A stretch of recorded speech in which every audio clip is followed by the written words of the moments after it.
to our First Nations colleagues who are here in the room. Thank you very much. It's brilliant. And just to start off with for a second, yeah, the ACBF story and UPLA, that was really one of the most challenging issues that I've had to deal with since I joined Consumer Action 5 years ago. And I'm so happy that I played a small role in to be able to get that terrible story into the media. And I've got a little bit of a case study to show you how I did that in a minute. But yeah, it was really important, and it wasn't a perfect resolution, but we got something like a resolution for it from this government when they were in their first flush of glory. Anyway, I'll leave that for the moment. Will we just quickly go around the room, folks, and introduce yourselves and your role and maybe something that you're quite passionate about and that you hope gets some media attention at some point over coming years? That would be great. I'll start with you, Aaron. Hey, Mark, it's Aaron here. It's CEO of ICAN. When I saw your face pop up, I went, oh, I remember now from that. It's good to see you again. So that's great.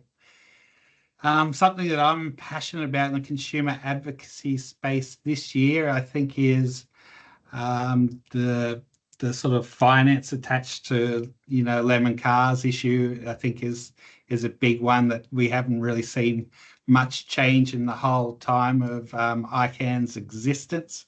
And, it'd be really good to keep pushing that issue along. Thanks, Aaron. I'll get maybe the person who's introduced to throw to the next person, but I'll throw to Elise now. Okay.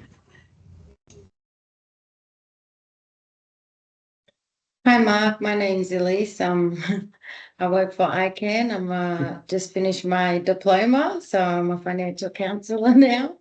And I think for me is, highlighting the fact that there's a need for more prison financial counsellors. I currently work in the prison space. Thank you. Thanks, Elise. Zach, I'm just literally going around my screen.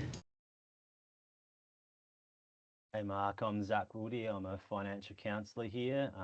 Most of my work is out at Yarrabah, which is a community about 40 minutes from Cairns, and up at Wujal, which is about 3.5 hours north. I'm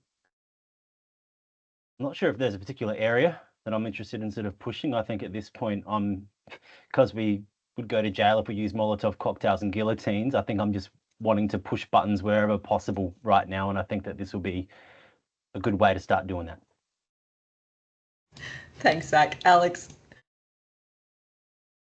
I am a financial counsellor from ICAN in the Cairns office, and I don't know if there's anything in particular. I think it's just whichever issues pop up that I think I find an interest in and deserve to get greater attention. So if there was if there was one particular one at the moment, it's probably the prevalence of online gambling through unregulated sites that I've started to see a pretty big emergence of. So I think that's something that needs more awareness. Thanks, Alex. And Mark, you may know Alex from our wonderful Out and About with Alex series alongside the U+ stuff that he's done. Jenny? Hi, Mark. I'm Jenny. I'm in Townsville, which is the land of the Walbarooka and Bignell people. This year, I'm really looking forward to opportunities to talk about the buy now, pay later stuff, because I figure with the emergence of the low cost credit contract, whatever they're calling that, the LCCC laws, that there might be a little bit of an opportunity to have that sort of buyer beware sort of discussion going on with consumers who think that the creditor is going to make sure they can afford it. They don't. Thanks, Jenny. And Nace? Yes, hi, Mark. Yes, I'm in the Cairns office, Gimoi, Wallaberry, Indingy land, and Indingy mob. Yes, my interest is superannuation, especially for First Nations mob and in deceased estates. So that's me. Thanks, Nacy. So that's all of us. You're missing Martina Kingy, our development manager, but we'll send through the recording, Mark, and I'll hand it over to you from here if that's okay. Yeah. So I was going to start off by saying, oh, so why do you actually want to do media? But you've actually just told me why you want to do media. I mean, you have so many really good stories, really good and important issues that need to get attention. And I think one of the things about media is it's a constant animal that needs to be fed, right? But to know where to feed it is important. So it means I started here at Consumer Action 5 years ago. There was already a network, a very strong network in place of, contacts with media. I knew who to contact straight away because I had the lists of the media, that we've been doing business with, working with. If there's one thing that you need to remember about media is that we have to be accessible. We have to have a relationship with you. The reason why we've been successful in Calc doing media over the past 2 decades that we've been around is because we've developed the relationships with journalists. And those relationships are very deep. So it's a trust relationship. It means that they know when they come to me that they can get somebody to speak, to fill their gap, to feed them, if you like, somebody who's authentic, somebody who like Steph or like a financial counselor or like a client, right? So there has to be that communication initially with the media. You have to know really who the media are. You know why you want to communicate with media. It's to tell your story. And I presume it's either to, as we have done, use that cut through to get more attention, to get more resources, to have more people contact us, to help more people, right?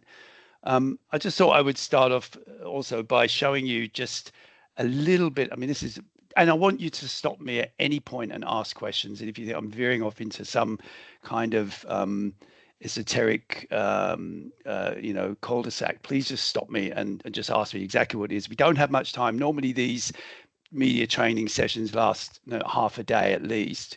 We've got like 90 minutes at max. So I just want to try to fit in as much as I can for you. But let me see if I can share this screen, which I have. Let me have a go a moment. So I'm got a presentation which I want to show you. Here it is. Let's have a look. I'm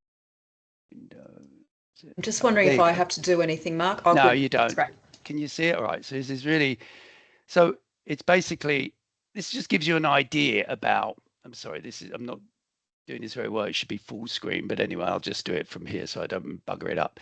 So if you look at, this is Calc here, right? So I've done an analysis just to look at, this gives you a sense of the strength or the power that we have acquired as an organization through doing the media and why it's important to us. We have a strategic goal, I suppose, to get media stories, which is only something like 600 stories. That's what I'm asked to do. But last year, for example, January to December, I did a search of this thing called the Meltwater platform, which is a media monitoring platform which we use. That basically covers all the media that go out in Australia, all the stories. We had something like 6,000 stories. And this shows you other organizations which are massive in size, like AFCA, Consumer Affairs Victoria here, and other organizations like our sector colleagues like Financial Rights Legal Centre and the NDH helpline, which you all know about because some of you are financial counsellors. So that shows you how many stories mention National Debt Helpline, mention AFCA. AFCA's got more than 1,000 employees. So we have 50 employees. It's very small, but we have a bigger voice. And so one of the things that I've been really trying to do is make sure that our financial counsellors, our leadership, like Steph, for example, or policy people, they actually appear. They are the story often. So, for example, I've got here like we are the content. This is just some recent stories that we had in the last 6 months. We've got Claire, some of you may know, she appeared on 10 News. We've had Shungu, who's appeared in a number of things. Luke over there, who's our policy person, who's appeared. Anyway, it just gives you an idea. What I'm trying to say is that we're the content, right, here at Consumer Action. Conversely, you guys are the content at ICAN. But you do have to have in place that connection with the media. How do you get that? Well, there are lists, right? But it's not only that. I see you put out quite a few stories. I actually saw on your website some stories from the last couple of weeks, which are really good. I mean, the one about sausages was really interesting, I thought. I just think that there's there's ways that you can do it to get your name out there, to actually talk to journalists, to start that conversation. Do you have any points about this at this? Do you want to ask me anything about that? Because I'm happy to go into a bit more depth if you want about why I'm saying this. Don't hesitate. I'm looking to Aaron, Mark, for whether he's got any questions. Yeah. So just to give you a little bit of history, Mark, like when ICAN, we were just like a small project at one stage of about 2 or 3 people. Yeah.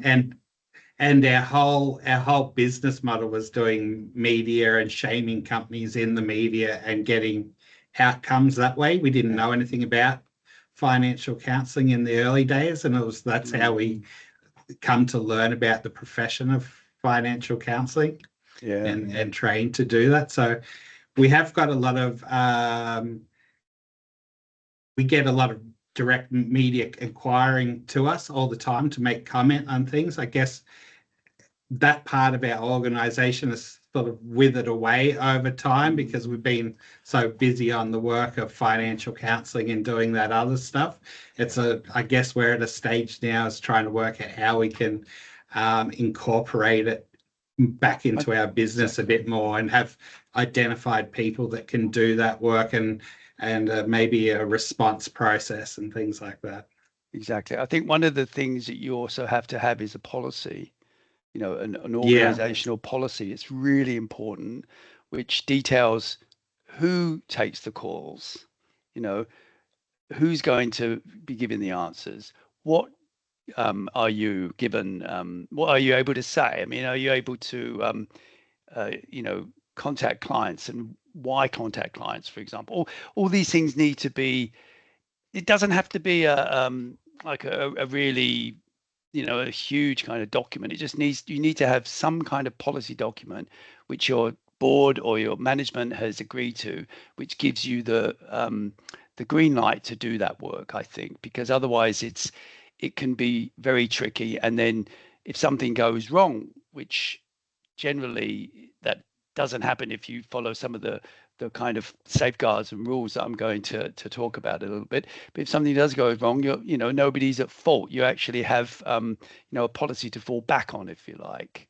So that's one thing to check to see if you've got something in place. We have a policy which I can share with you, but there's also other things as well, like, for example, an image policy. If you're going to ask a client to appear, I mean, has that client agreed to share their image? Have they agreed to share their full name, or do they want to use a pseudonym? Those kinds of things. There's some basic stuff you need to just get right at the very beginning, and then you can go on. But I just think it is interesting, though. I think because Consumer Action, we're a very small player, really, when you actually think about it, compared to some of those big organizations. But we do cut through, precisely because we are available and we do comment. It actually makes it really easy for journalists. And journalists, what I want to say is, when I joined Consumer, just to go back 5 years ago, I'd come from a situation where I was at a small health organization called Hepatitis Victoria. Very small, but we did get some media, but literally to get media was incredibly hard. We'd have to use, obviously, or help with get clients to appear. It was very difficult. Again, like the kind of issues we're dealing with here is a lot of shame surrounding those issues. People don't want to speak publicly. But literally, I would have to, grab hold of a journalist and literally throttle them to get a story in the media from that small health organization. Hepatitis isn't the most sexy of topics. I mean, it's an odd thing, but and it's a terrible disease, but media doesn't want to talk about it. But when I came here, as I said before, I was surprised about how much media we can do, and how journalists keep coming to us. And they come to us because, as I said before, they need to be fed, but also because they're very, very busy too, with the onslaught of social media and the 24-hour media cycle. They have to fill stories all the time. Not just one story as it used to be many years ago when I first started, one story maybe even every couple of days. It's a story, maybe 3 or 4 stories every day. So they need to have voices in those stories. And that's where we come in. If we're available to them and we give them the opportunity to get information from us, that works really well for them. And also I'll say something else now, just for you to, you might be thinking as I'm saying this, but God, what if they misquote us, or what if they come after us, or what if they do something? Generally, I can say this 100%, that when media come to consumer action, when they come to ask to use clients, they know that if they, excuse my French, piss us off, or if they do something that's not right with the story, or if they try to attack us, we won't help them again, right? And it actually is a really good way to, an incentive for them to write good stories about us. In the time that I've been here, I look at all that media. You saw the 6,000 stories we had last year. 95% of those stories were positive. When I say positive, that means that they quote somebody from us. They're leaning towards our arguments. They're actually putting our arguments forward. And maybe a tiny fraction of those stories were negative, and often it's not an attack per se. It's just that we get burnt, for some other reason, not because they're trying to attack us. Our organizations, your organization as well, ICAN, financial counselors, as well as the work we're doing on the National Debt Helpline, is seen as being very helpful and very positive. And I think it's very difficult for it to be attacked. I'm happy for you to challenge me on that, but I'm just thinking, in the next slide, which we'll look at, which is a little bit what I was saying a bit earlier about the UPLA stuff. This is where we actually had a little bit of a worry initially about, sorry, here we go. Let me just go here. So when we were approached initially, I remember this very well, about UPLA by a current affair. We were concerned that a current affair might, not handle this story, which was a very sensitive one. It was about 4 of our clients, Nikki and her mother, Diana, and the 2 sisters there, Joey, and I think it's, I can't remember the other name, Joey there, but the other sister, her sister as well. Anyway, we were involving them. They wanted to do this. They were happy to help with this story because they had been ripped off by UPLA. But we had to be very careful and very mindful, about the tone of the story. And it ended up actually being, I don't know what you think, Jill, but I thought it was a really important story because it ran for about nearly 10 minutes, and it really focused on Diana's story and Nikki's story, and kind of helped ignite the whole furore and disgust with the UPLA ACBF issue. I just think that's one, just in terms of how we work with clients as well, and also a current affair, because I think you may be thinking as well, we have to be very, very careful of that organization. Well, we do. When you go to an organization or media organization like a current affair, you have to be absolutely certain about what it is you're trying to say, right? I never go to talk to media without being 100% clear about why we're doing this. You have to be, really focused on that, because otherwise it's, you can be kind of led astray, or the story might kind of disappear from your own structure, or your own what do we say, goals. One of the things you have to do as well, and Aaron, you might be thinking about this as well, if you're the person or whoever it is who's given media as their task in the organization, is to try to think like a journalist. Now, why would they want to write a story about this particular issue that you're bringing to them? You have to think like that. What kind of angle would they take? That's a really important thing to remember, I think, because if you can summarize the story in a really brief little paragraph, and then be able to explain that to the journalists, then I think you've got a good chance for them to take up the story and to run with it. Any thoughts on that? Mark, I've got a question. Oh, I'll go to Alex first, though. Yeah, so just one quick question I had, especially with this issue, which, depended on, people's varying perspectives. Would there be like a risk if you took a story like this to a current affair, and then they did their own spin on it that went against the angle that I guess you guys were hoping for?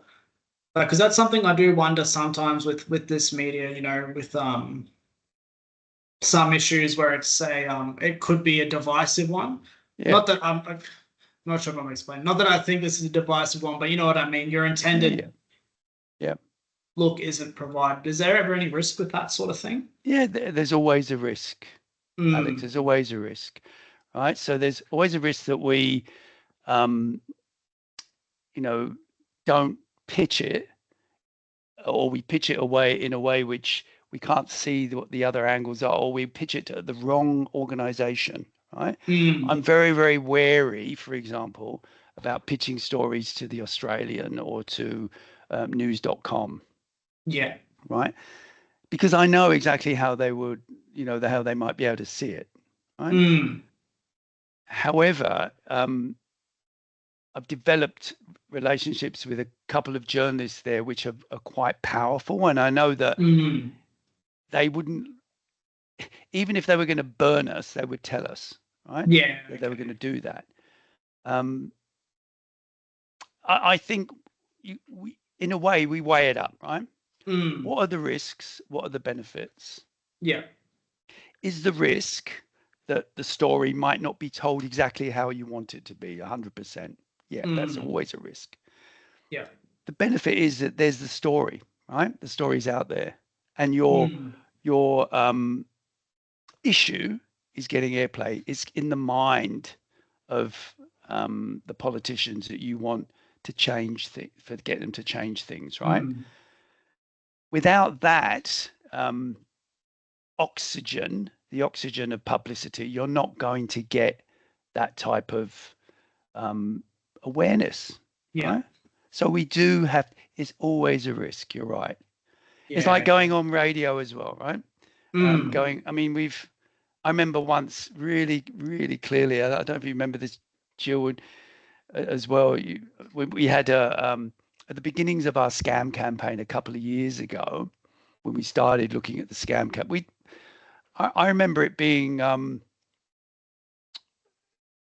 it was just, we were trying to raise awareness about the fact that there were so many scams, actually to get government to do something to stop these bloody scams. We didn't think of reimbursement as being anywhere near, a realistic ask. It was like one of those, stretch asks. It was one of those asks that we would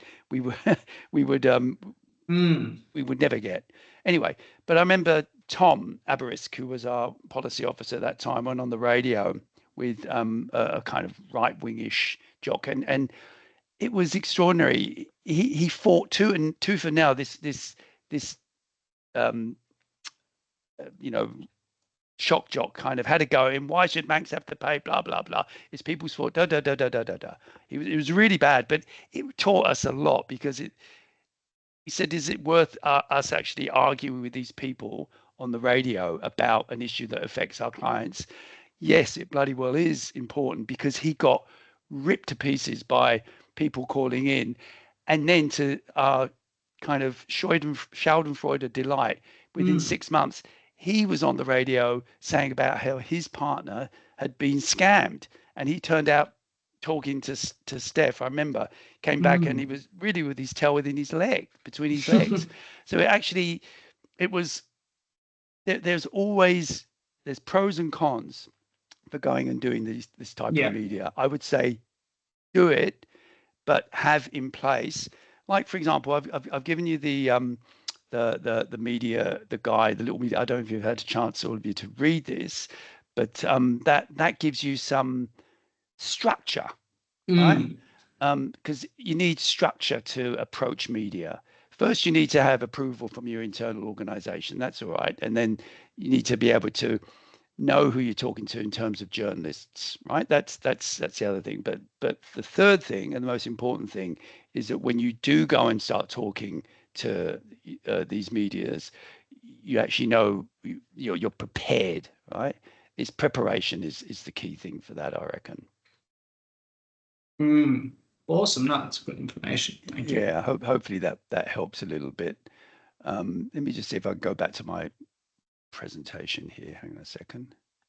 Mark, while you're doing that, I'm just wondering whether sort of humanising the issue also minimises some of those risks. Is it the case that it's harder for a journalist to argue with someone if there's a very real human story sitting at the heart of it that you're able to talk about? Absolutely. They will not attack a client. Interesting. In my experience, well, there are a couple of things, right? I will never put a client up if I think they're going to be attacked. Never, right? And I would always, and the other thing about media, if you get a client that's going to talk, they are very grateful, right? You know, you need to have done the background work with the journalists, the media, to actually suss out, I call it sussing out, your gut. What is it they're trying to ask? What are they going with your story? If they've come to you, why do they want that particular client or that type of example? You should be able to work out why it is that they want that example, right? You should be able to know in your own mind what the story is going to come. There should be no surprises when the story comes out, ever, right? There are no surprises for me when the stories come out. And if it is, if there was something where they criticize the client, I'd go, I mean, it would be big trouble for the journalists, and we'd make a stink, but it won't happen because they don't want to burn their bridges. And the clients that we deal with are people in vulnerable circumstances, right? Nobody wants to be seen to be kicking somebody who's down, right? Unless you're you're doing it for really maligned reasons. So it doesn't happen. You know, I talk about this with Moira from Financial Counselling Australia. She's the media person doing similar work that I do there. And, you know, we know that clients make the story. They cut through with the story. You know, not only clients, but you financial counselors make the story. What I've done over the past couple of years is when we can't get a client, because it is very hard, is to get the next best thing, which is the financial counselor, to talk about the client's experience. Buy now, pay later. You remember this, I think, Jill, and maybe Aaron, maybe, and others may as well. When we had the parliamentary hearing on buy now, pay later, and Lyndall, who's the care, actually, Lyndall from Care, she actually spoke at the parliamentary hearing, the committee, with Tanya, who was our policy director at the time. And she had arranged to bring a client in that morning to speak at that committee, but the client, for a First Nations client, but she couldn't make it. So, but the First Nations client, I said, ask the client if she has your permission, if you have her permission to tell her story. And so basically, Lyndall voiced her story to the committee, and it was really moving. It was extraordinary. And at the end of the discussion, the the person in charge actually turn around and thank the client as well as Lyndall. So it was almost as if the client was there. It was an extraordinarily powerful moment. So I'm just saying that you're right, Jill. Having clients in that space gives us a lot of power, but also having financial counselors there gives us a lot of power, because financial counselors can give literally as much authenticity for a story as anybody else. Yeah, really good. But yeah, so that's let me just go back quickly to this, if I sorry. And again, I'm sorry, in terms of, I'm probably just meandering around, but so anyway, that was really wonderful, the story we did with Nikki and her family. That it really led to some big change. But I just wanted to also say, you know, I talked about we being the content. You've probably seen Steph, our leader, who only started 2 years ago. It seems like 2 weeks ago sometimes, you know, but I had to, you probably all remember Jared Brody, right? Who has this enormous, you know, profile in the consumer space, and he could literally do a presentation and speak, you know, without any preparation whatsoever. It was a very, very easy time of it with Jared. Not to say it's not an easy time with Stephanie. She's turned out to be an absolutely brilliant person to work with. But we had a goal, and this is just to let you know, of we wanted to create, or had to create a profile for Stephanie. She'd done some media work before at West Justice, where she was, but nothing like what she's had to do here. So straight away she hit the ground running, and in fact it was a benefit in many ways to have her, because you know, she's a woman, she's young, person of color. She's really been very popular with the media. They love talking to her, and she loves talking as well. Now, it wasn't easy at the beginning. She the very first couple of interviews, when I was telling her I was going to be doing this little talk with you guys, she told me, I said, please don't show them the interview I did. Don't talk about that. And I said, I'm going to talk about it. You know, you can't stop me. I mean, it was a very hard first couple of weeks, but she's built confidence, and now she really, you know, this just shows you in the last year, just she had you know, something like over 2,000 stories, you know, the average of them, you know, 2.5 million or 2.4 million, you know, views, if you like, of what it is of her stories in media each day. So it's been really amazing. It's been very useful.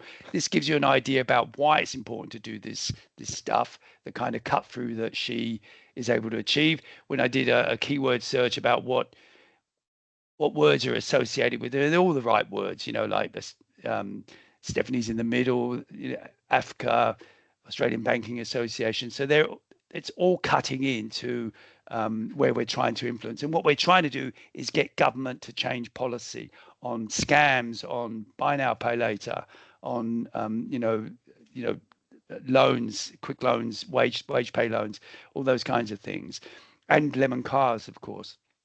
So it's, as I say, go ahead, please. Oh, Mark, I didn't mean to interrupt. It's just Steph's story highlights, I think, that it really is a practiced art and a practice skill, and the more you do it, it is as simple as that in many ways. And I think that, I know I've certainly got my media absolute stuff ups that you know, meant each time I swore I'd never do it again, and then sure enough, you know, I've gone back there because I've believed in the cause and the importance of telling the story, and no one else was, you know, feeling confident doing that. But I do think from Steph's story, it's important we take away that any of us, we can build the confidence, but it is just about doing it in many ways. It's just about doing it, but it's more than just about doing it. It's about being prepared. Yes. All right. And I gave you that information. I mean, you would have seen, like, in that little pamphlet, just the media tips and guides. Now that looks extraordinarily skeletal, but that's all you need basically. That's the distillation of many years of my work, but also other people that I've worked with in the past. And we've come. Zach, go on, ask a question, please. Just jump in.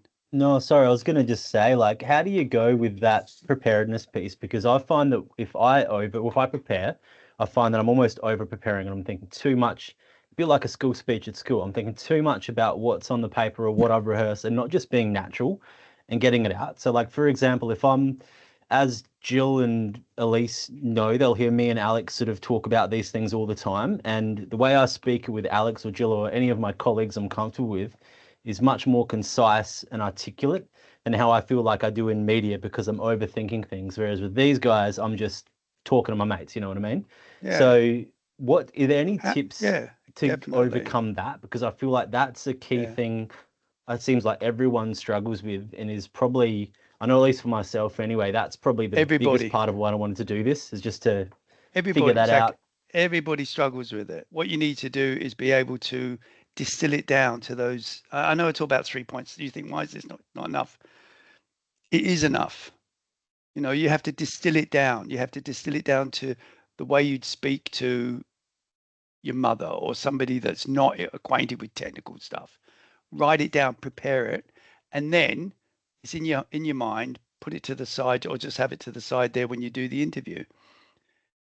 Practice. It's like getting on a bike.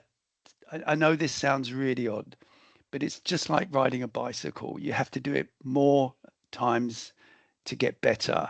And you know, when you initially, I mean, as I said, Steph, it was fascinating. I mean, it was like you could actually, I remember she was doing a radio interview, and it was like she was trying to grab the table and she was trying to do something over here. You could actually physically feel her doing that, you know. And she was like, oh God, I can't do this. I said, you have to do this. This is really important. We have to be out there. You can't go silent, you know, and we have to be out there. I always think when we think about this, you know, yeah, it's a megaphone, right? So you're talking on the radio, you're talking whatever media, and it's going to more people than you'll ever speak to at one stage in your entire life, right? But it's just a brilliant way of getting that message out, and an opportunity if you can narrow it down and practice a few times, right? You know, even just with yourself, literally in the mirror. Don't overthink it. You will get better as time goes on. I guarantee it. Everybody I've worked with, right, in this organization, and clients as well, they've all had exactly the same fears that you have, Zach. Everybody says exactly the same. And Mark, did you say that 3 points is really the limit?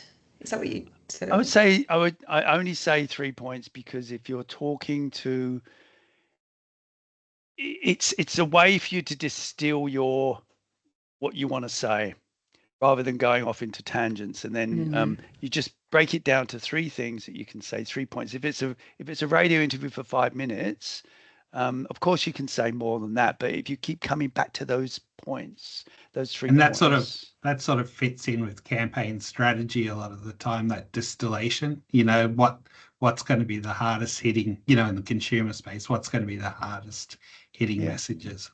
Yeah, exactly.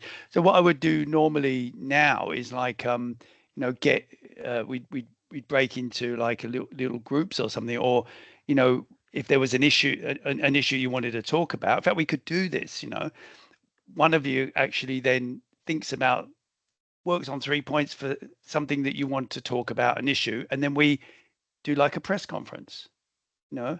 And then can we give it a go? Yeah, of course we can give it a go. Who's game to Aaron? I said Aaron. What about Zach? Do you want to have a go with 3 points? Hell give nah. you a minute? No. Nah.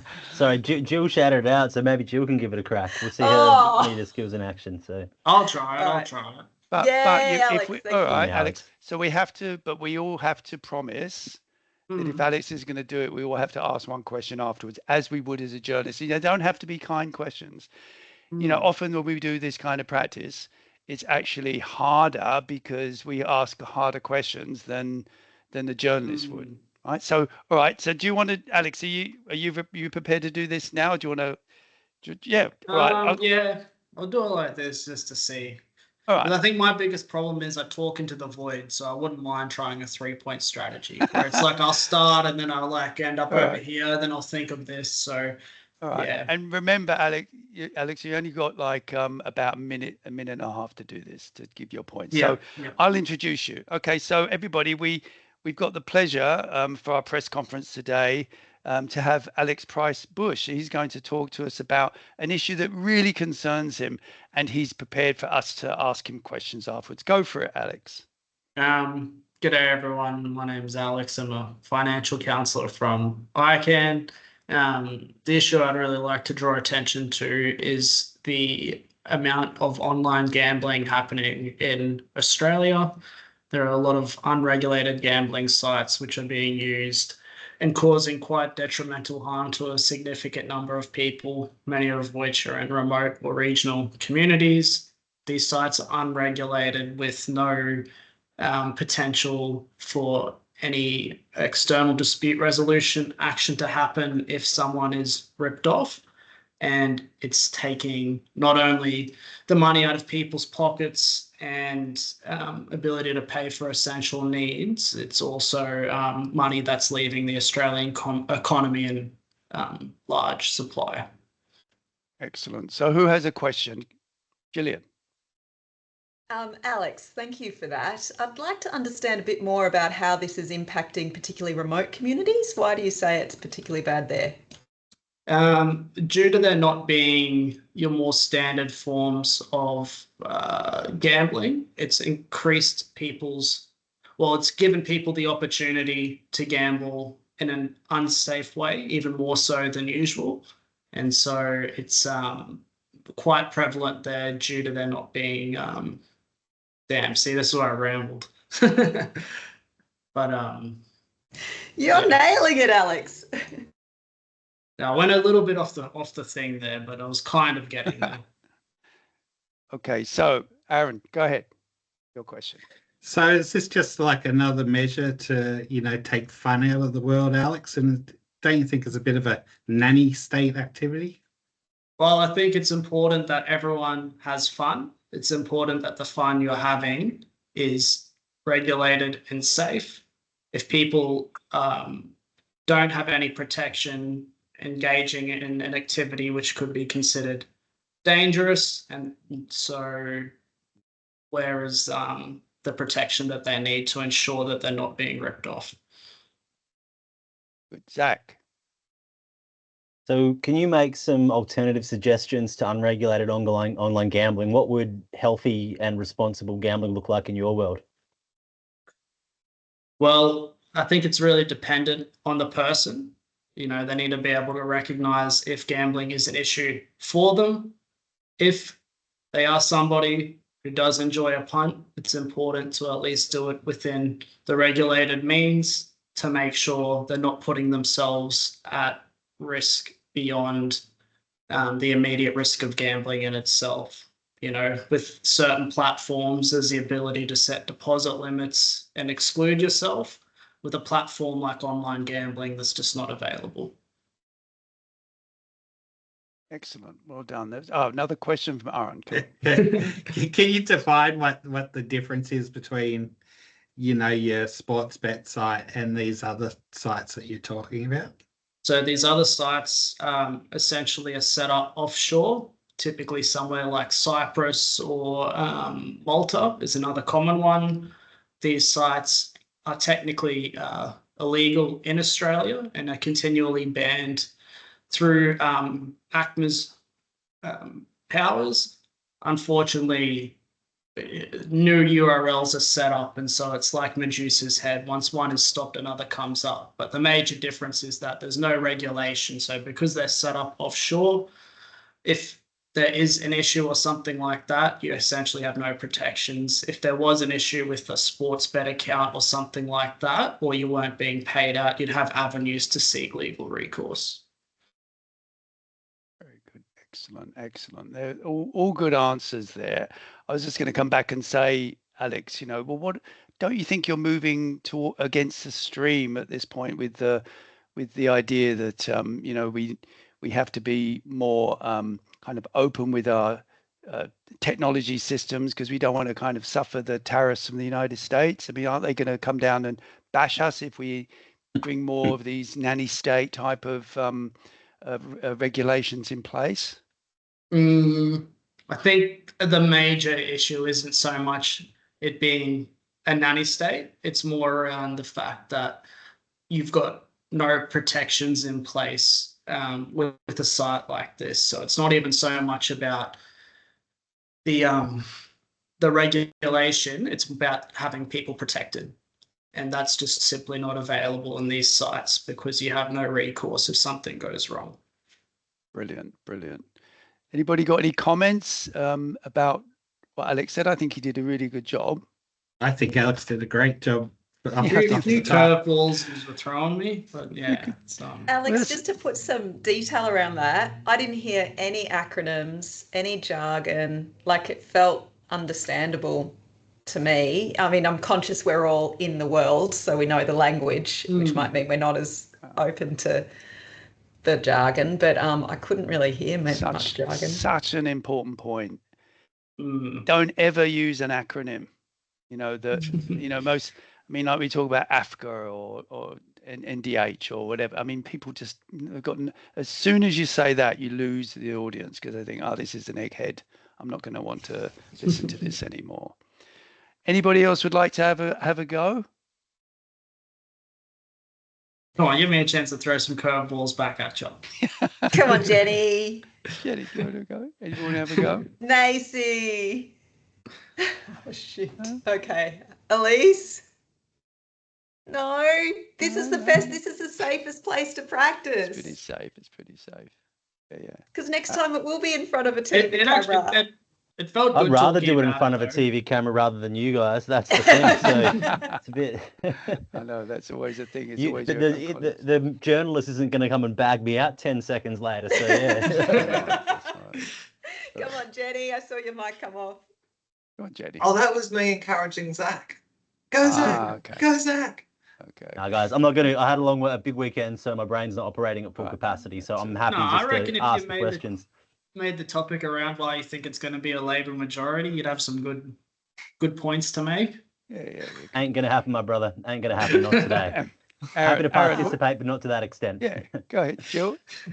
One feedback I got in the early days at Calc with media stuff was that it's helpful to state the question as your beginning of your answer. Yes. And I think I was told for two reasons. One, if they then cut it, they've got you actually putting the question instead of the journo. But the other is it gives you time to think about the answer as you're stating the question back to them. Is that correct? It is correct. There's something, I've got this 24 bridging phrases, right? Phrases. So there's these phrases which, which, and it sounds a bit silly, but in fact, it's really important. So when somebody asks you a question, and you don't, it's not what you want to answer, you actually can just bridge and go, for example, I understand that, but what about this thing? Or you could repeat the question if again, as you were saying, that's a very, very good way of actually getting the question out there. And TV people will actually ask you to do that anyway, generally, because they don't like it when somebody starts off in the middle of because they want some introduction, right? So, you talk about, for example, if it's buy now, pay later stats have gone up, well, buy now, pay later is going up because instead of saying the stats are bad because of blah, blah, right? But these bridging phrases, I'll send this to you in a second, you can have it, but there's so many ways you can do it. You can say, no, I don't agree. He didn't even say I don't agree with what you've just said. What's important to remember is this: we need to focus on or I understand why people might think this, but in fact, no, the reality is what we're seeing on the front lines. Steph is really good at that line. She says it all the time.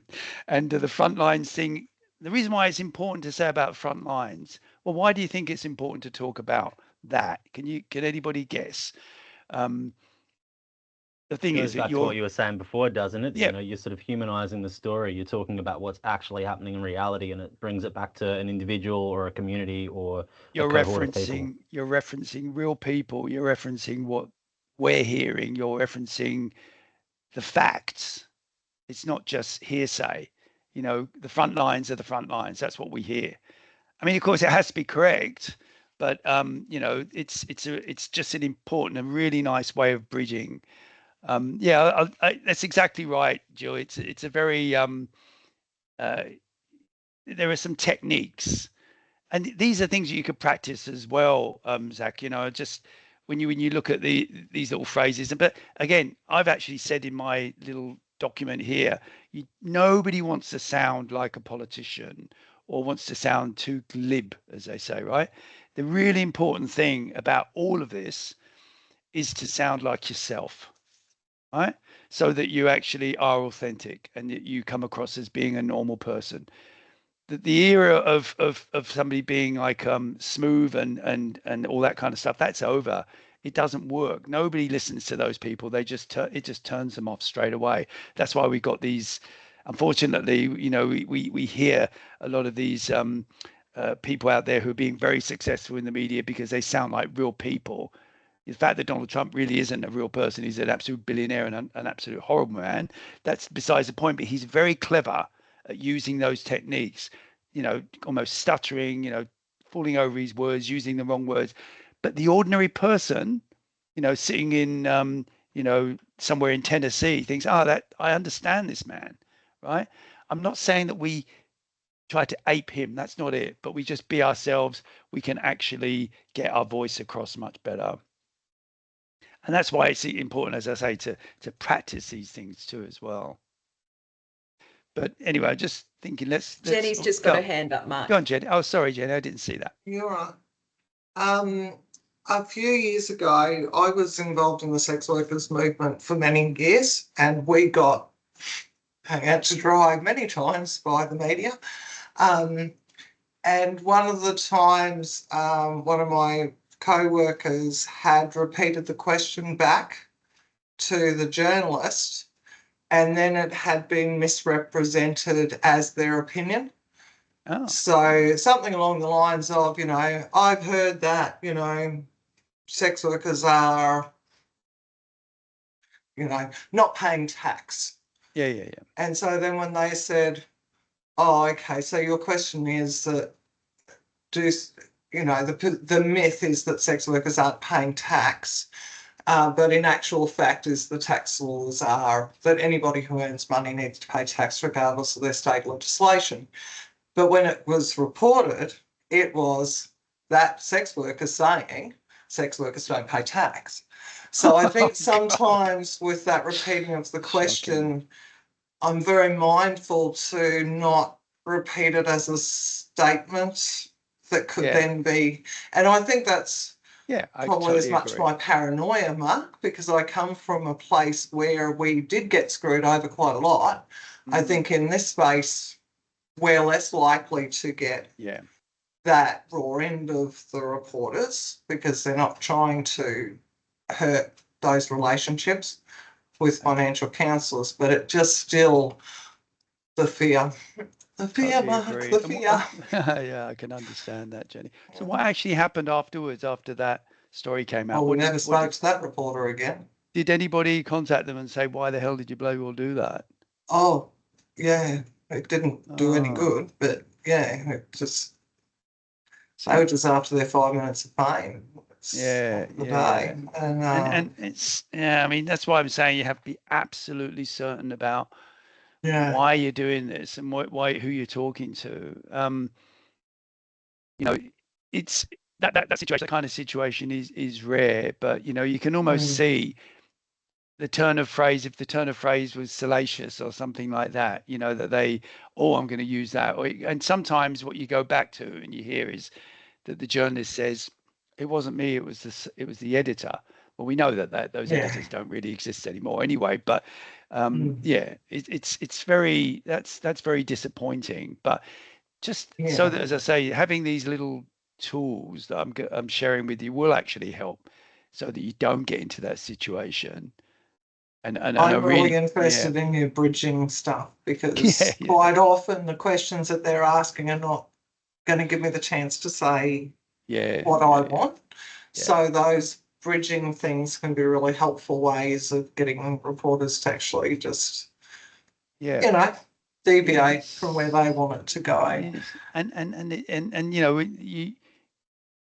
you use the bridging words in cahoots with the 3 points and everything like that, and then you just practice with yourself, and so you actually get to the point where it becomes rote. You know, it becomes like, oh well, I'm not worried about this. And then, but then of course I know you know how you're going to feel, you know, when it actually talks about going into the studio and you know, and I can imagine Zach is thinking, oh God, you know, it's all going to change when you're there. But it's like anything, if you've prepared, you know, the adrenaline kicks in. It's really, I've always said that if you're not nervous about doing an interview, then you shouldn't be doing the interview, because the nerves actually make it much, much better, because you really, the adrenaline flows, you're really kind of prepared to do your best. You're not kind of taking it for granted. I always say that to Steph. She's done hundreds of interviews. I said, but you've got to be on your game, you know, and you've got to be prepared. We also do this thing, which I'll share with you as well, a couple of them. We call it media lines, right? So I didn't do this I never used to have to do this with Jared, but it was really useful when Steph started to basically put those little lines, you know, the 3 points at the top and then a bit of background that she could have, that she could then use and then just review just beforehand, and to kind of go back to. So I would just say that I'll show you what you know, exactly. I'll show you some of the stuff that we've done with buy now, pay later and scams, and you can see how we actually plot that. And you can, and the other thing, of course, is when you actually do the interview itself, you'll find, and really you will find this Zach and everybody, Alex, is that what happens is your a kind of personality takes over. You know, I find that when I ever do any kind of media stuff, it's like, my God, is that me talking? You know, it's not. It's almost like somebody else that kind of embodies me, because I'm prepared, and I realize that I'm actually doing something which is not normal. It's actually talking to thousands of people at the same time without acronyms, trying to be as open and as honest as I can be and as authentic. It's a hard thing to do, but it gets better with practice. I guarantee it. Mark, I think there's something else that definitely sits in it all, which is you are experts. You cannot underestimate how experienced you are compared to the rest of Australia when it comes to the issues that we see and deal with. That's exactly and so even with all of that churning nervousness, what sits behind it is fundamental knowledge that has been 100%. gleaned from years and years of practice. So, and that will just naturally start to come out from you. So, you know, Zach, to your point, I know it will feel like you're overthinking it, but actually you've got it all sitting there. It's more just keeping a check on your acronyms and how to act as if you're at the barbecue talking to your mates about your work. I think that's the key, is trying to differentiate the two. Is that it's like, I know that, and it's weird because sometimes day to day it's different, right? So even just like today, just before, like another day, I'd be happy to sit up and do a bit of a role play thing, whatever. But given the day, it's about overcoming that in the moment. I think that's where the point I was trying to, it's not necessarily nerves or anything like that. Like I've done a fair bit of media to the point where I'm okay with it for the most part. I think it's just where you get that into your head, especially with things that I find that I'm really am passionate about. So remember when we did that Telstra work and I was interviewed by the ABC to comment on that, I just felt like there was so much that I wanted to cover, and even like sort of broadening it down and trying to concentrate on a few key points, like you said there, Mark, just because I cared and because I was just so much focused on trying to get all of that encompassed concisely and articulately in a way, it just sort of like short-circuited my brain, like sort of ADD styles, like how they give people, you know, basically speed to slow their brains. I don't feel that's what happened. And it just, when I actually did the interview, even though the guy was like, no, it was fine, I just felt like, oh man, that could have been so much better, like knowing my own standards, you know what I mean? So yeah, I think it's not nerves, it's more so just tricking my brain into thinking that I am just speaking to Alex or Jules or trying to explain something to like my mates at a barbecue. You know what I mean? Yeah, And that's all right. That's I right. was hoping you'd have some Jedi mind tricks for that. But everything you've given has been pretty useful. So Well, yeah. We're always our worst critic. That's always one thing Yeah, you have true. to remember. So everybody is, don't like the sound of my voice. I don't like what I said. I could have said it better. Always. Once you've done it, it's gone. Forget about it, right? Unless you've said something, which is completely wrong, and you have to go back to the journalist and change it, which you can do unless it's live, right? There's always ways out of it unless it's live, right? If it's live, then of course you have to just make sure that you don't say the completely wrong thing. But honestly, there are very few things that in our world where we're trying to help people that really would get us into terrible trouble, right? The fact is, as I said, every one of you in your little fingernail has more knowledge than than people out there, the journalists. They don't know any of what you're talking about. They're relying on you to explain it. So the reality is you are an expert, right? You're as Jill says, this is a really important point that we have to remember. All of you are experts in your field. You've had a vast experience talking to people on the front lines all the time. You know what you're talking about. So they're coming to us because we're experts, for no other reason, right? And we're experts in an area which is very, very important for media and for the population out there. That's why we get stories in the paper and on the online.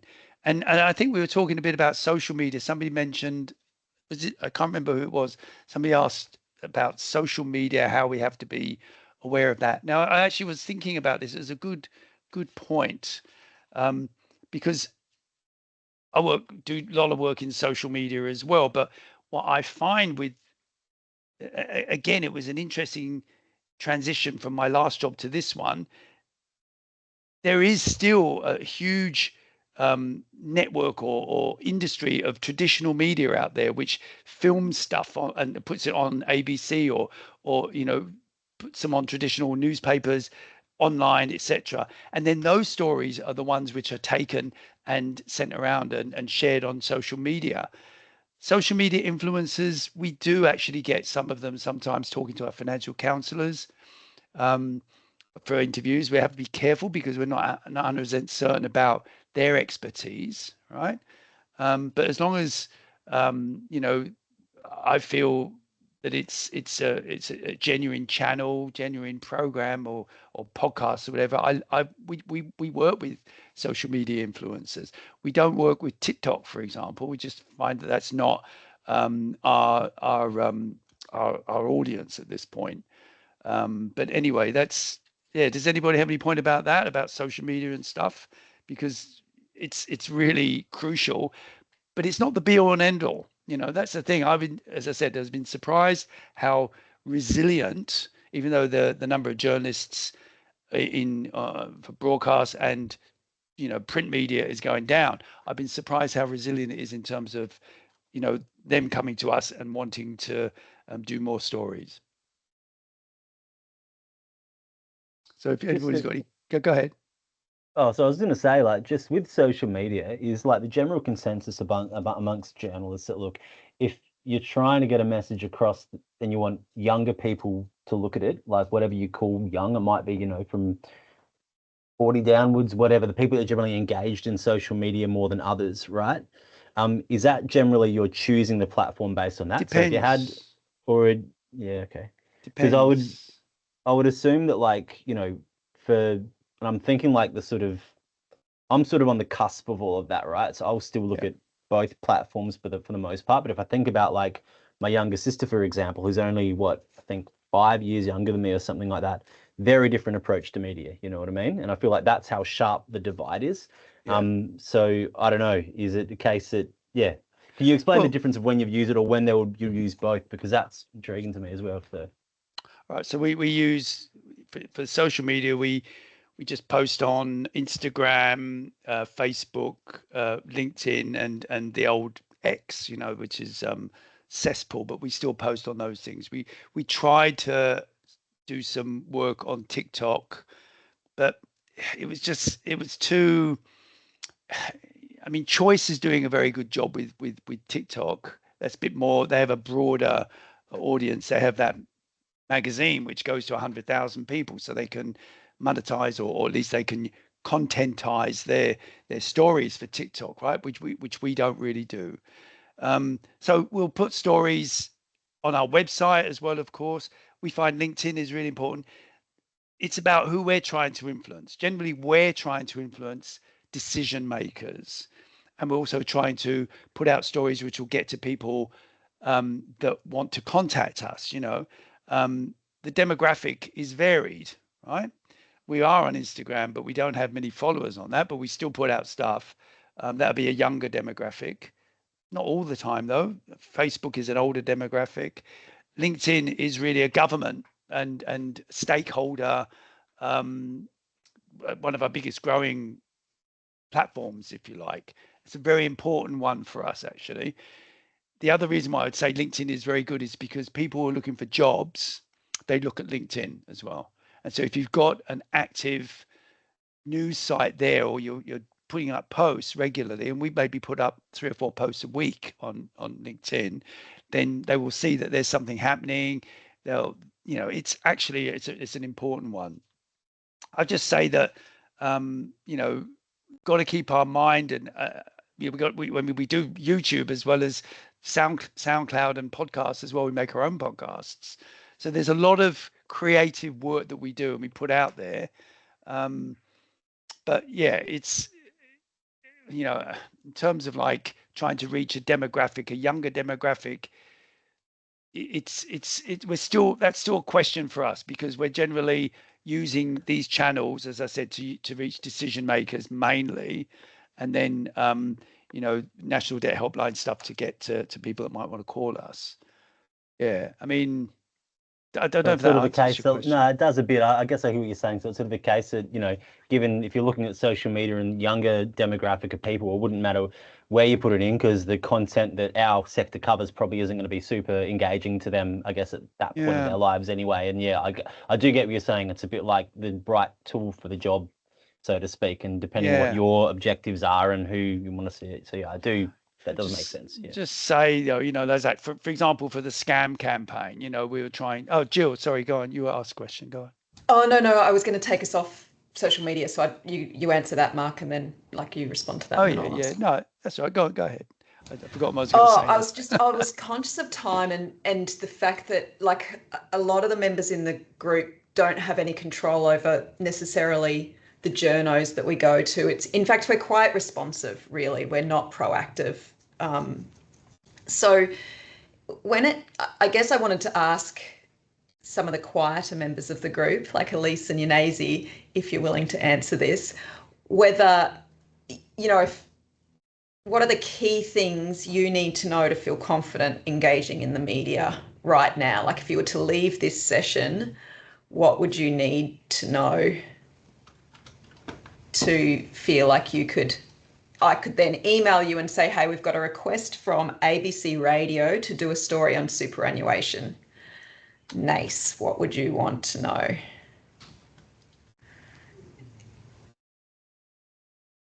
Sorry. What are they looking at? I just don't know what sort of what are they looking at, in regards to superannuation? Are they looking at, I don't know, a First Nations perspective, or I don't know, what do you mean? And but so I think, go on. I know that's okay. I'd jump at the chance if it's a topic that I know something about. Whereas if it's something that's off the it definitely won't be me. But yeah, if there's something, it's a topic that I sort of have there, knowledge about, then yes, I definitely jump at the chance. But yeah, but I suppose I'd need to know the story. What are they looking for? Mark was saying, what is the ultimate goal? And if I may jump in and suggest that, if you did have a topic like that, I mean, there was a really interesting one on Friday with all the, the cyber attack on the superannuation companies, right? So that was, we had some inquiries about that.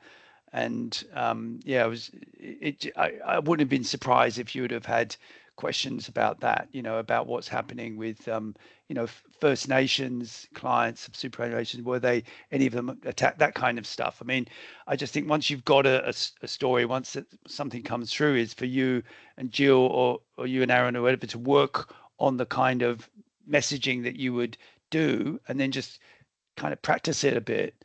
And then just to get, as you said, a really important point, background of what the journalist is wanting and where they're coming from.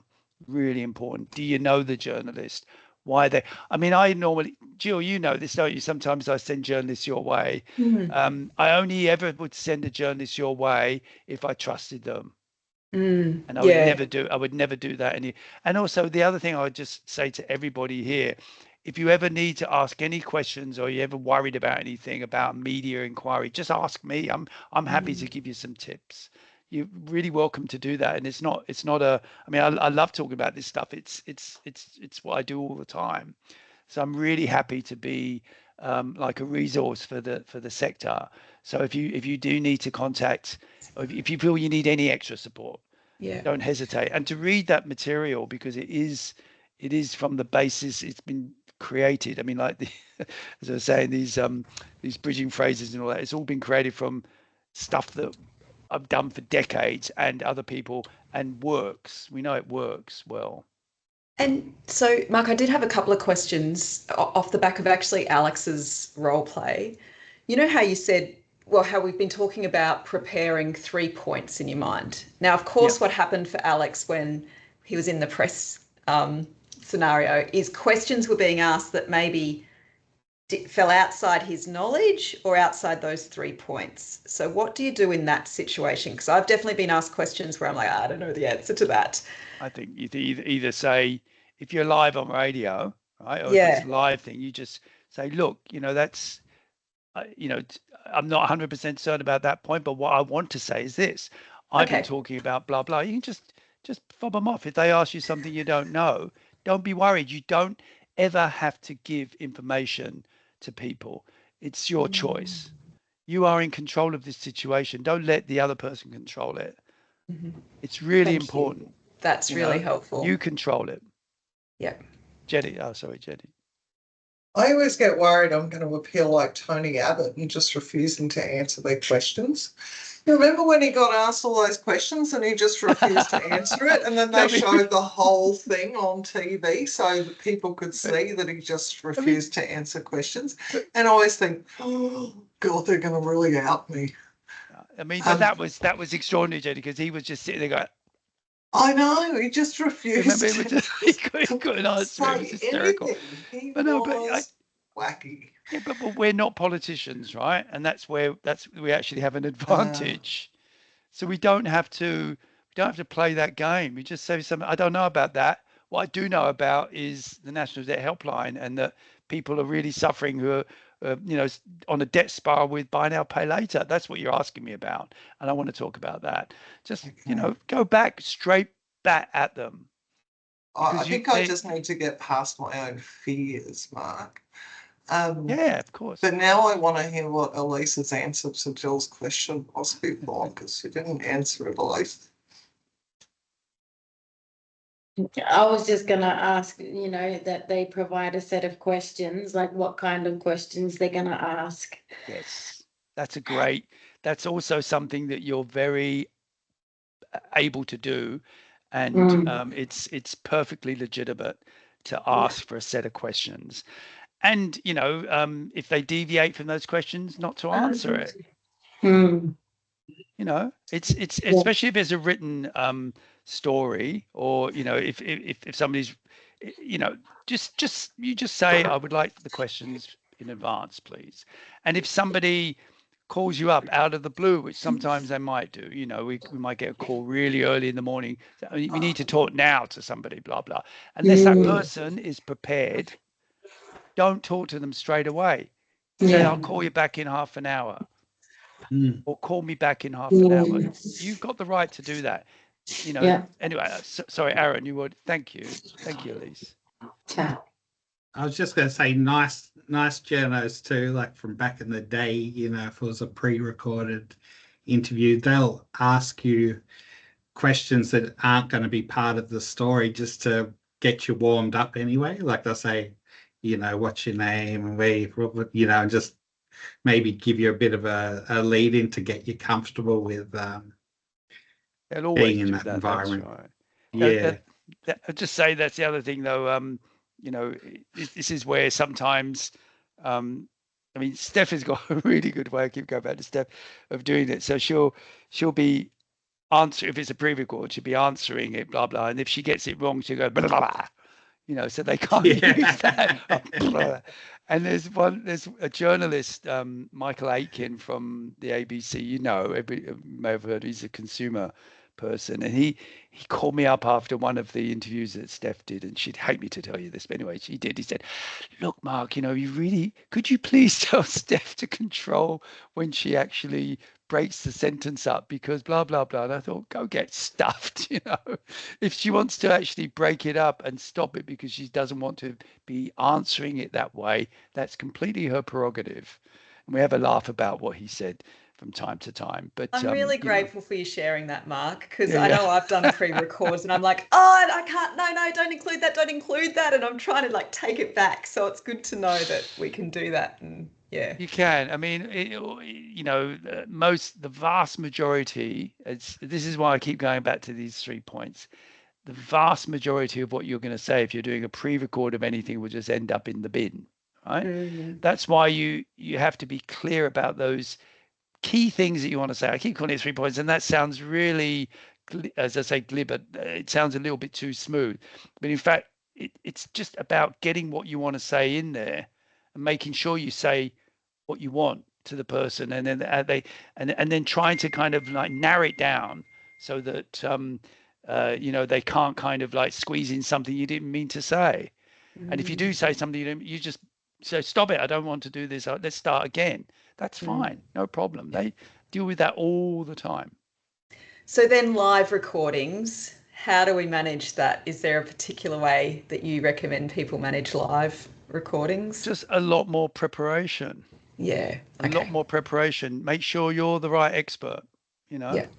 And don't be, as I say, just go back to those things you want to talk about. And also just, instead of being fearful of it, recognize it's a huge opportunity. Generally, it's we do the live recordings when it's like drive time or something like that, or And I remember I was talking the other day to who was it? Oh, Irini, who's our energy policy officer, and she did a really fantastic interview. It was all across regional Victoria, and I said, you realize you've just spoken to 100,000 people.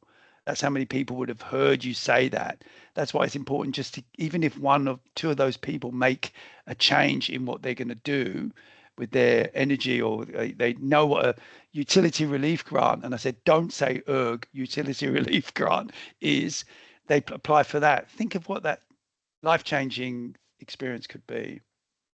Oh, sorry, Aaron, you come back, sorry. One of the things I found when I was much more connected to the financial counselling work, I would put myself in a place of feeling like I was advocating for a client without using their name, and telling their story was much easier, because I felt like I was doing it for them as opposed to myself. Perfect. Like I was sort of taking myself out of it a bit. Yeah. This is the absolutely crucial point about why we're talking about this, right? So you guys, you experts, have been given this privileged position of talking on behalf of people who can't talk, right? Who never get the oxygen of publicity, whose stories are not told, right? This is why it's really important that we do this work, to be able to explain the issues that we're finding, and we call for recommendations to make change which is going to help people. We're in a privileged position, and if a journalist or media comes to us, that means that you've got to the point where what we're arguing is actually seen as important, and might even we might win the argument. We might change people's lives with a systemic change in something. So it's really important what you just said there, Aaron. Really good. Mark, you know those bridging statements? Have you got them handy to share with us? I have. Could you do that just so that we quickly? What I'm actually thinking is, if I can put it in here now somehow.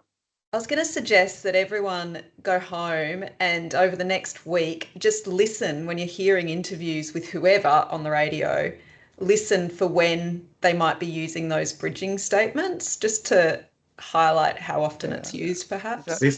I got one. I can't speak to that, but what I can say is. Yeah. Can't speak to that. Yeah. Sorry, I can't speak to that. That's even say, look, that's not my expertise. Yeah. You've asked me to talk about, I know about blah, I was listening to like a defense expert recently, probably talking about AUKUS or something, where he was clearly the most experienced person in defense that ABC had got to speak. Yeah. And they asked him a question and he couldn't answer it. And so he just simply said, "I'm sorry, I can't answer that." And it was so reassuring to hear that from such an expert, even though in my mind it sounded on point. He knew where his expertise ended and he was able to just state that to the audience. It's really, really, as I say, it's refreshing to hear people say what they mean and mean what they say at that point, because so often in life you don't hear that, especially from politicians. Nobody wants to hear another politician talk. They're sick to death of them. They want to hear authentic people telling real stories or explaining how something's impacted their life, right? That's important. Did you see in the chat, I've actually put it in there, this little bridging phrases. Yeah. Can you see that? Okay, good. I might put this little, if I can put it, oh God, cancel. I don't know if it lets us open it because it's... It won't? All right, I'll send it to you another way then. Yeah, it might have to be through annoying because that's like I'll send it as soon as this is finished. I'll send these bits and pieces so you can have a look. But I guess I know it's not very long. It's only 90 minutes. But there's anything else that as I said, it's just scratching the surface of stuff. But really, I think that if you go and think about what we've been discussing and use some of those ideas, I think it will help you, especially that thing we were just talking about with Aaron. The idea that you are actually giving voice to so many people's issues, and it's a brilliant thing. It's a rare thing that we have still in this society. The opportunity to speak, to a mass, if you like, and to actually make some change. Remember, when we're talking on these media, the people that listen to these most are the politicians, are the important stakeholders that we're trying to influence. They listen to those things. They have media monitoring services which pick up stuff about buy now, pay later, or about issues that are important to us and to them. So yeah, I think it's important for us to recognise and to be aware of that fact. Jenny's just got a question mark or a statement. Yeah, I'm hoping you've got a nice quick tip for us, Mark, because when Zach was talking earlier about sometimes the answers get longer and longer because the detail gets added to it, when I was doing those 3 points, I had to rewrite them because they would turn into like paragraphs rather than points. Yeah. Have you got a tip for how to get us to start to maybe cull those paragraphs down to a statement? Yeah, just make sure it's one sentence and no more than about 20, 25 words. Oh, okay. And that's a lot. That is a lot. All right, I'll show you when we're finished. I'll send you some of these media tips that I've done for Steph, and you can see. Some of them are a bit longer than that, but they're just I just think that you have to.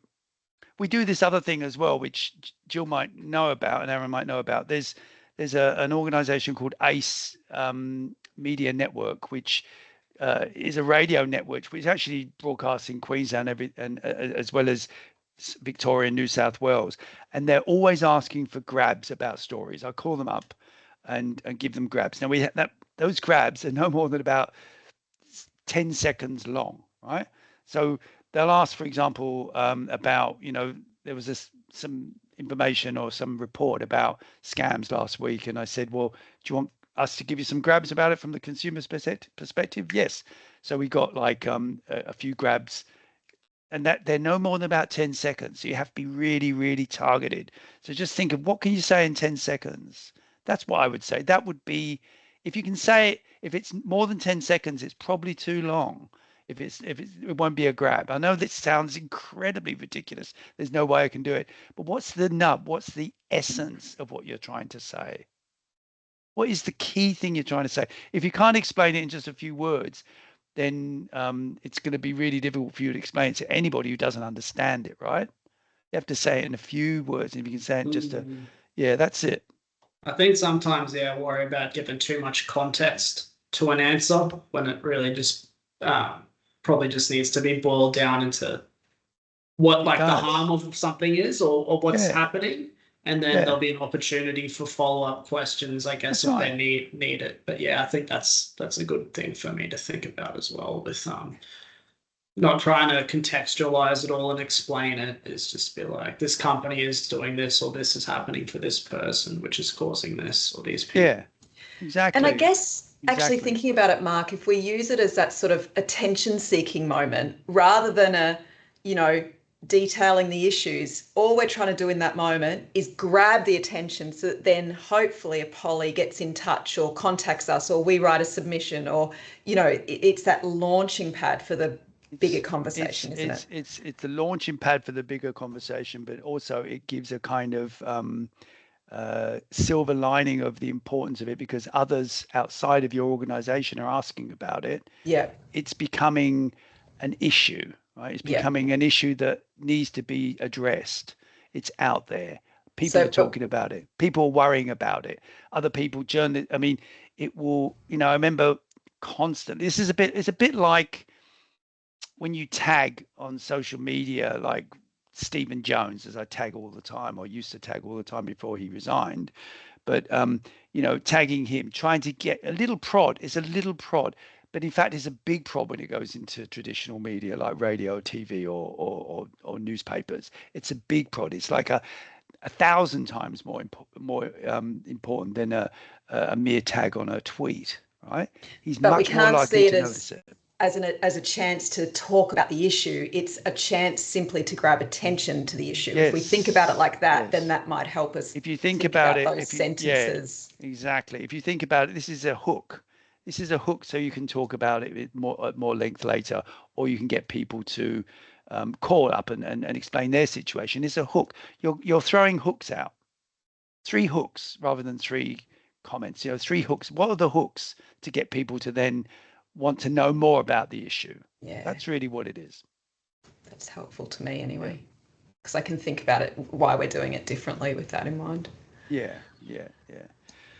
Look, I know it's about the time. I know. I'm sorry. It's probably enough for you guys. Thanks so much, Mark, for doing this for us. It's been a great hour and a half. I've really enjoyed that. I've not stopped blabbering on. I'm really sorry. No, that's all good. It's been helpful. And we got a role play in. I'm so excited. We got a role play in. We did get a role play. That was very good, Asa. It's great. Maybe the next steps is we can do some practice in front of I'll have a run at doing some interviews in front of the camera up here. Yeah, I think Aaron, we should do that. I'm thinking we make this like a little community of practice, so that we just meet every month or so, just for half an hour, to do some quick role plays, whatever that looks like. Or and just like that, those role plays, just like it, that's easy, simple, and you just let one of you be the compere or the MC or then just do it that way. That's how I think that's the most effective way of doing media training, because you actually feel like you've done something, and you've actually put on the edge, if you like. But you can do it yourself as well. You can actually get yourself to practice this. Yeah, we could make out and about Valix a bit more issue based or something, and actually do everyone's targeted issue or something like that. Yeah, that's right. That's a good way of practicing it, because then we're in control. Yeah. Mark, thank you. Yeah, good. No, anyway, lovely to speak with all of you, and yeah, good luck with all of this. And as I said, I've got no hesitation to want to help you if you have any more questions, really. And I'll go back and put some things together and send an email just as soon as I've finished. Really grateful for that. That's brilliant. Thank you so much. Very much. Awesome. Cheers, No Mark. worries. Cheers. Yeah, Thank and you. let Thank you so Steph know you enjoyed it if you did. If you didn't, don't let her know. We will. No, we'll just let her know No, that we you spent will. the whole time I'll pass it embarrassing on. her. That's right. Yeah, please. That'd be great. She'll kill me, but anyway, that's fine. All right, no Thanks, worries. Have a Mark. great afternoon. See you then, See ya. everyone. See ya. Bye. Cheers, Mark. Bye-bye. Bye. Bye-bye, everyone.